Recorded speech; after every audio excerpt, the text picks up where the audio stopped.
Friends, welcome to this introduction to the Shared Life Flourishing Communities document.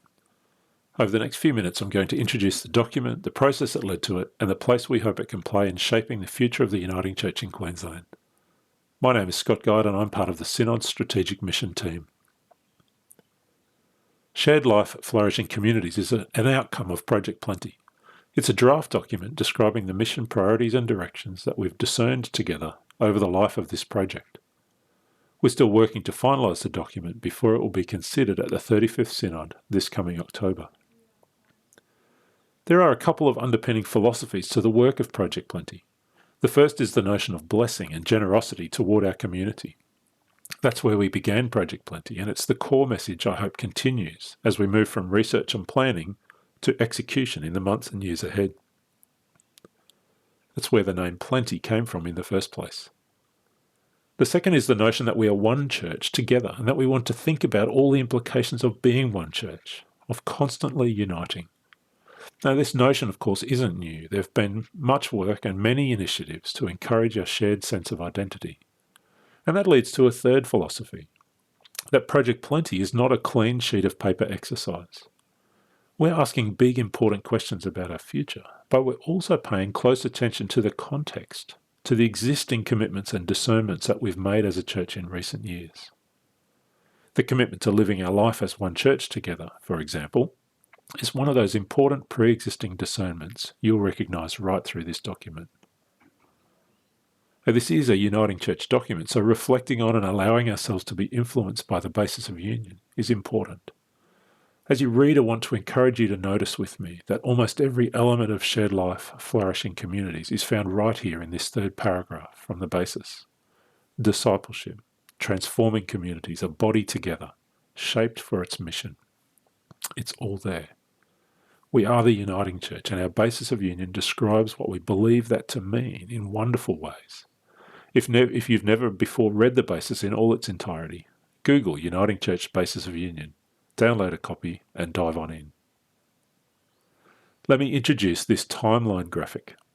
Not only will you see this a lot in the months ahead, but it's a graphic that's present throughout the document to help you navigate what each section is describing.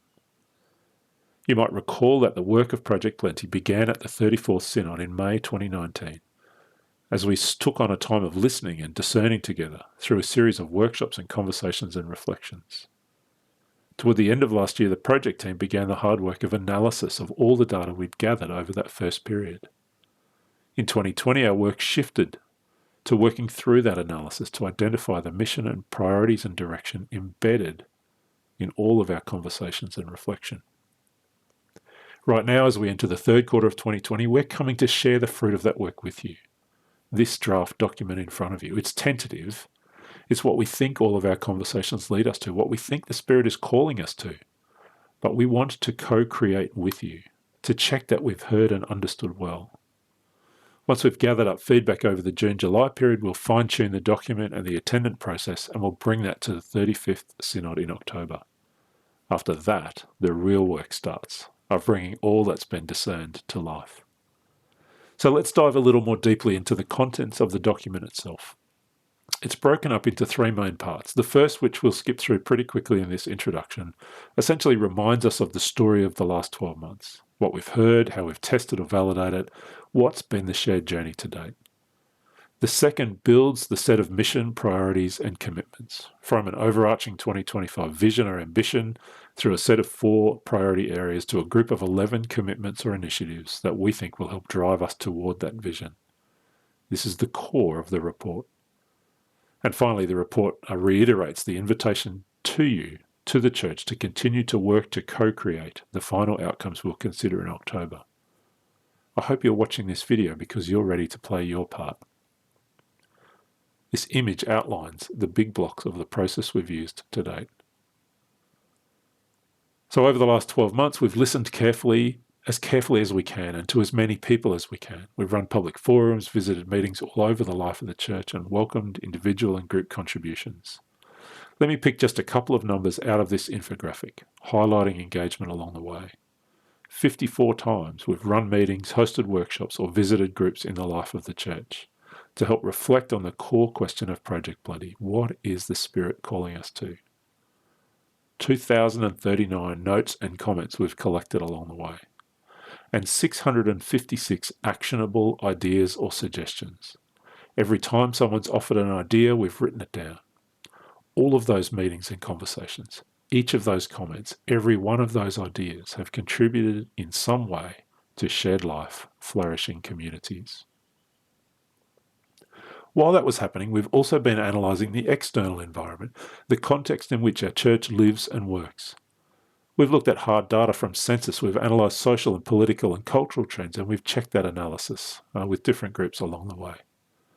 And of course, just when we thought we had a handle on some of that analysis, along comes the COVID-19 pandemic and changed the game. One of the comments we'd make about this pandemic time is that it's not necessarily changed our world so much as accelerated it. More than once in recent times, we've heard phrases like 10 years work in 10 days. And we've heard that phrase applied to things like telehealth, to working from home, to online education, and so on. And this is no less true for the impacts on our church than for our wider society. All of these things were coming, and they were real, but they've arrived in full force much sooner than perhaps we'd anticipated. And of course, extraordinary impacts on our health system, on our aged care system, on our community services and education, on family and financial well-being, not just in dealing with the existing crisis, but in shifting behaviours and practices for the long term. Acknowledging the COVID-19 pandemic situation remains one of the big questions for Project Plenty. We've discussed this in depth over recent times, including the question of whether we should continue with the work of Project Plenty at all, given the focus in our church on navigating the pandemic, and the resulting implications for us in terms of resources and, of course, attention. But it is our view that if we work together well on the journey Project Plenty has highlighted, if we take the right attitude, the shared life flourishing communities represents a unique navigational tool as we work our way forward from here. It might seem hard to give this the attention it needs right now, but everything in this document helps us find that way forward. You might recall that we reported in detail back in January what we'd heard last year in our listening and discerning phase through the What We Heard report. We said in January that we'd heard a number of consistent or persistent themes over that period, and the analysis we subsequently undertook checked to see if those themes rang true from a missional, an operational, a financial perspective. You can see what I said. This first section of the document tells the story of the last year of work in Project Plenty. And now we come to the core of the document. There are three component parts that we'll dive into in a little more detail. A 2025 ambition or vision, a flag on the hill, if you will. A set of 4 mission priorities, the big blocks, the primary areas of focus, and a set of 11 actionable commitments that we think will help move us forward in addressing those priorities. The remainder of the document spells those things out. The first task was to work through all of the feedback we'd received, reflected through those 8 themes, and to work them into a set of workable, grounded, real mission priorities. And these are the 4 that we got to, that describe at a broad level the work we believe God is calling us to. A clear focus on fostering a renewed discipleship culture. A commitment to transforming communities. The challenge of ensuring that as an organisation, a body, a church, that we are fit for purpose in this moment, and that we are committed to our life together. As we worked those mission priorities, an ambition or a vision statement emerged, a flag on the hill. This describes what we want to be able to say by 2025, what we believe can be true. In 2025, we'll be able to say that we are one church active in every Queensland community, bearers of Christ's offer of life in all its fullness, and that through our shared life we are committed to a flourishing future for church and community. And the real question, of course, is how do we go about working toward that ambition? How do we breathe life into those 4 mission priorities? You might recall earlier I mentioned that set of 656 actionable ideas that we heard from you through the process, and this is the moment where we went to work with those ideas. We looked for what was common, what ideas persistently emerged in different parts of the state or different parts of the church. We looked at ideas that we can genuinely deliver on, ideas that are consistent with how we understand ourselves as church, missionally, operationally, theologically. And of course, we looked at resource and skills and financial capacity. And the result is a set of 11 initiatives we'll step through right now. But before I do, a couple of quick introductory comments. First, these are church-wide commitments.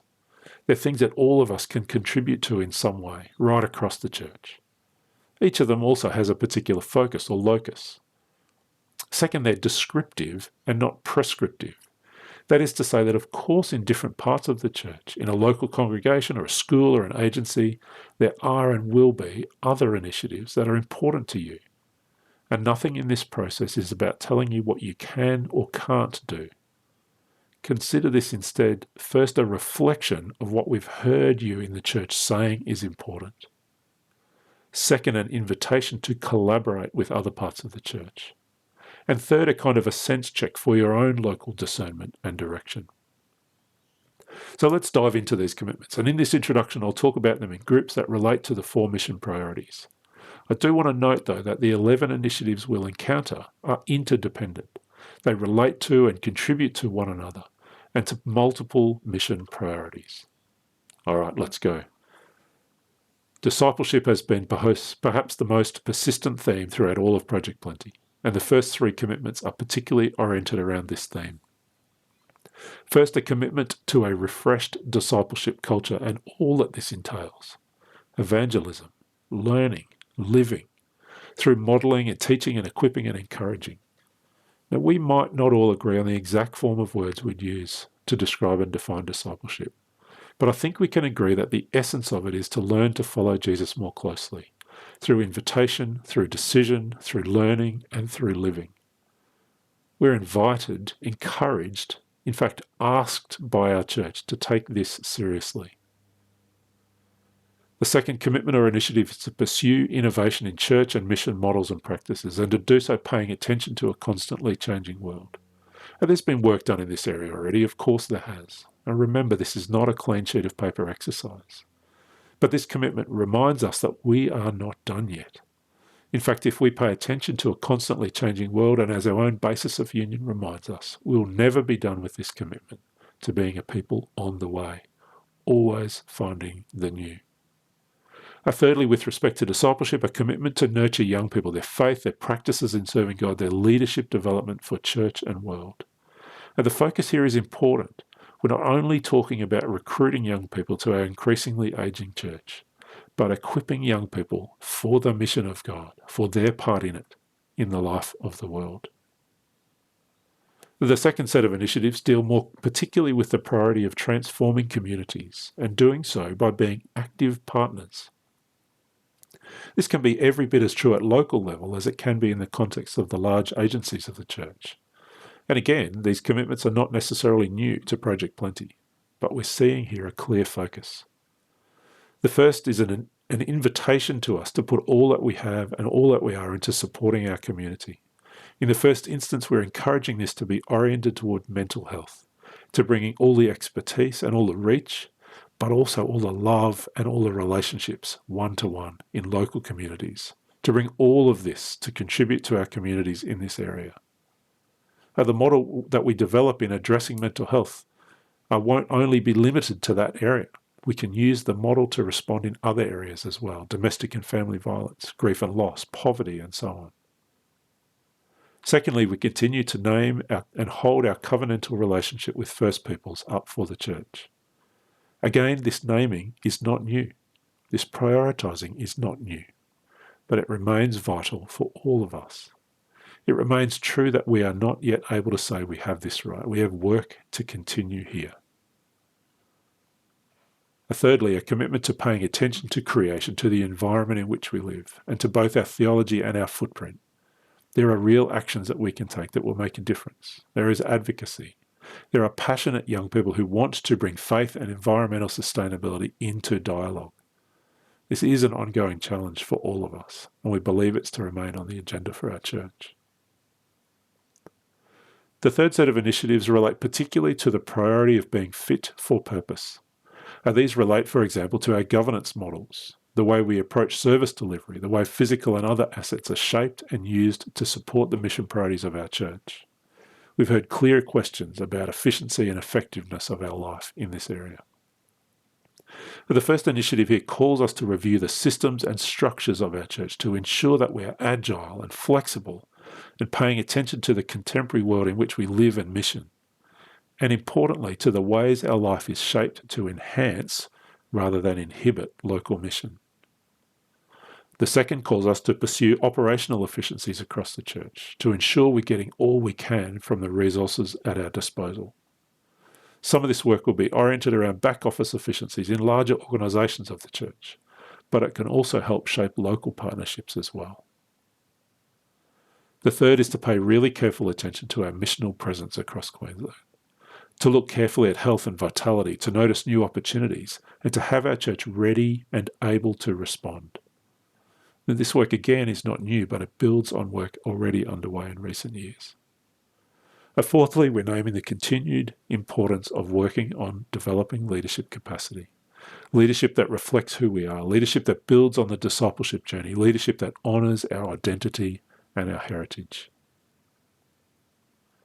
I hope you've heard the commitment to shared life, to shared work, to shared discernment and shared discipleship that is embedded throughout this document. Each of the 11 commitments contributes to it. But there's also this specific commitment that invites us to work hard at local and regional partnerships, oriented around our mission and our calling, paying attention to what is happening in our neighbourhoods and communities, to which parts of the Uniting Church are present and active, and to finding ways to build on those partnerships, both within and beyond the church. Ultimately, this is what it all looks like when we put it together. A 2025 ambition, a set of 4 mission priorities, a collection of shared commitments or initiatives that will give life to it. As I've said several times, this is a journey for our whole church, and there are big commitments here that we can make together. But there are small actions you can take in your setting as well, whether you're in a small rural congregation, a suburban faith community, a school, an aged care centre, an office HR environment, whatever it might be in the life of the Uniting Church. There is something here. In fact, many things here, I'd suggest, that you can commit to, that you can contribute to as we take the journey to 2025 and beyond, as we respond to the Spirit's leading of our church. And so the invitation I'm extending today has 2 parts. First, reflect on this document, Shared Life, Flourishing Communities. Tell us where it's right, where it resonates for you. How will it help you put your priorities in the right place? And tell us where we've missed the mark too. What isn't helpful or isn't named? Co-create with us so that by the time we reach the 35th Synod in October, this document is even better. Second, we want to invite you to commit to the journey. This is not a plan just for the Synod office. This is not a plan just for an agency. This is a set of mission priorities and directions for all of us. What would it take for you in your part of the church to commit to the work outlined here? To pledge, if you like, to play your part? And that might be a decision for a little further down the track, but I want to encourage you to start thinking about this now. Can you commit to the journey? Project Plenty from the very beginning has been about reminding us that as a church we are extraordinarily blessed. And we're not downplaying in this process the challenges that we face both locally and across the whole organisation, but we are naming the ways God has blessed us. People, skills, relationships, presence, the journey of discipleship, resources, and more. And the question in front of us remains, what is the Spirit calling us to? All of us, together. Shared life, flourishing communities.